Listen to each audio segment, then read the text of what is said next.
Okay, tapos na ang Pasko. Kaya balik na natin yung challenge natin guys. At dito, ang galing ng pani. So, simple lang ang papagawa ko sa kanya guys. Grabe pre, walang kupra-kupra oh. So, pag nag-MVP siya dito, meron siyang 1K. So, yun lang ang kailangan niyang gawin guys. Mag-MVP lang.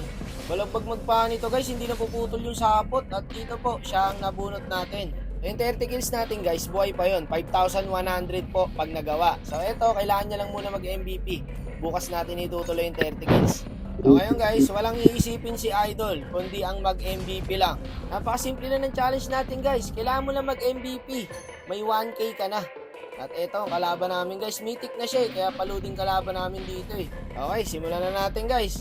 Challenge din natin si Idol kahit papano. Bakit naman kung hindi niya paghihirapan, di ba? Tsaka magaling siya magpani guys. Kahit i-challenge natin to. Palu talaga. Dito, kinuha na natin ang kill. Ayan, para mag-challenge ng konti. Mas maganda mag-MVP siya dito ng pinaghirapan niya guys. Kaya lang trabaho natin. Maghanap lang tayo ng pwedeng pitasin. Ngayon guys, itong savior na to, ito kakompetensya niya sa MVP. Kasi magaling yung savior dito, pre. Panoorin niyo guys.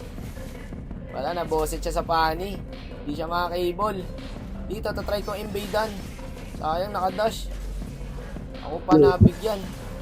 Pero okay lang kasi nakuha ng savior dito. Gagi, grabe yung map awareness ng savior dyan guys. Ayun, nakuha niya yung blue. Tapusin nyo guys, may quiz tayo mamaya. Ang ganda ng agawan ng MVP nila dito eh. Panic na savior. Hindi mo malalaman kung sino mag-MVP. Galing din talaga ng Pani, pre. Kasi savior dito, ganun din. Pang, bawian lang sila guys. Pero syempre, kung sa kills lang, sa Pani ako. Pero hindi lang naman puro kills ang MVP guys. Alam niyo yan. Ayan, 2-0 na yung savior, 3-0 na yung Pani. Saka hindi alam ng kampi namin guys na naka-challenge tong Pani. Kaya mapapalaban talaga siya rito. Loko, kayo papatay dyan. Maka-execute yung Kagura. Sure kill ka talaga boss. Ayan, papunta na yung Pani guys. Wala, patay na yung Ling na yan. Walang ulti yan eh. Diba galing sa red yun, doon na kaagad. Dito 4v1 guys oh. Kaso boss talaga siya sa Cupra eh. Sumama pa ako. Ang ina. Alas lang. Sakto pag dash ko, nag-ulti yung Cupra. Hindi ako nakagalaw eh. Sige boss, sabuli mo yung Kagura, patay ka pa dyan. Kaya item na rin pala MM namin guys eh. So dito, 317 sa Savior, 511 naman sa Pani. Silang dalawa lang naglalaban sa MVP. Wala, di makakibol yung Pani natin sa Cupra guys. Kaya to. Inangina mo, may ulti ka na naman. Sakto na naman pag dash ko. Doon nalungkot, maglo-lord na kalaban.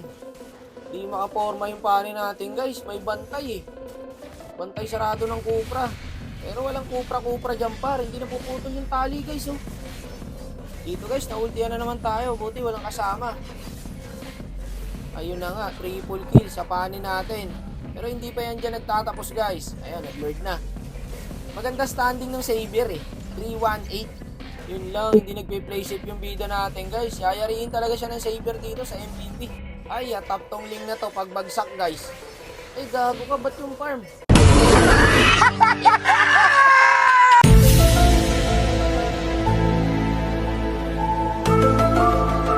Top Global, Pindot Gaming. Hindi na site yung link doon. Mas malapit kasi yung farm eh. Kaya doon tayo napunta. Pero okay lang, patay na to. Patay na yan, idol.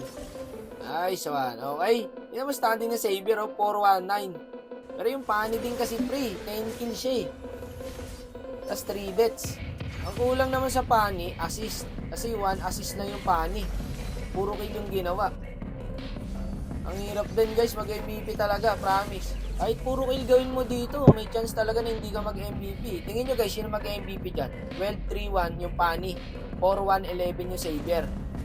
Tingin nyo ako, tingin ko, Pani pa rin ako siguro dito. Pero yung Savior, ang ganda na standing. Tignan mo, mega kill yung Pani guys oh. Tingnan natin, eto na.